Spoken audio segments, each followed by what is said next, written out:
लोकप्रतिनिधींनी कारदगा बंधारा नवा पूल प्रश्नाकडे गांभीर्यानं पाहावं, तिसरी आघाडी प्रमुख राजू खिचडेंचा सवाल.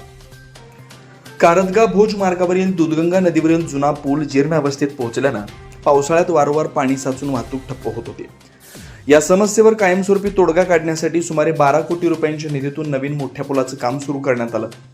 मात्र लोकप्रतिनिधींच्या दुर्लक्षामुळे हे काम गेल्या काही वर्षापासून अर्धवट अवस्थेत रखडल्याचा आरोप तिसऱ्या आघाडीचे प्रमुख राजू खिचडेंनी केला. नवीन पुलाचं काम अपूर्ण असताना जुन्या पुलाची दुरुस्ती करण्यात आलेली नाही, त्यामुळे जीर्ण पुलावरूनच वाहतूक सुरू ठेवण्याची वेळ वाहनधारकांवर आली आहे.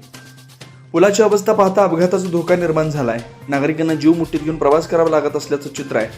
दरम्यान नवीन पुलासाठी कोट्यवधींचा निधी मंजूर होऊन काम वर्षानुवर्ष रखडलं कसं, असा सवाल ग्रामस्थांकडून उपस्थित केला जातोय. पुलाच्या कामाचा पाठपुरावा करण्यात लोकप्रतिनिधी अपयशी ठरल्याची टीका ग्रामस्थांच्यातून होते. पीडब्ल्यूडी विभाग व संबंधित अधिकारी या गंभीर समस्येकडे डोळेझाक करत असल्याचा आरोप केला जातोय. नवीन पूल पूर्ण होईपर्यंत जुन्या पुलाची तातडीने दुरुस्ती करावी. पुलाच्या दोन्ही बाजूंना मजबूत संरक्षण कठडे उभारून वाहतूक सुरक्षित करावी. लोकप्रतिनिधी आणि संबंधित विभागानं आता तरी नागरिकांच्या जीविताशी संबंधित या प्रश्नांकडे गांभीर्याने पाहावं अशी मागणी राजू खिचडेंनी केली. पूल बांधला, निधी खर्च झाला, मात्र वाहतूक सुरक्षेचा प्रश्न कायमच. प्रशासन नेमकं जागा कधी होणार असा संतप्त सवाल ग्रामस्थांकडून उपस्थित होतोय. बोरगावहून प्रतिनिधी अजित कांबळे.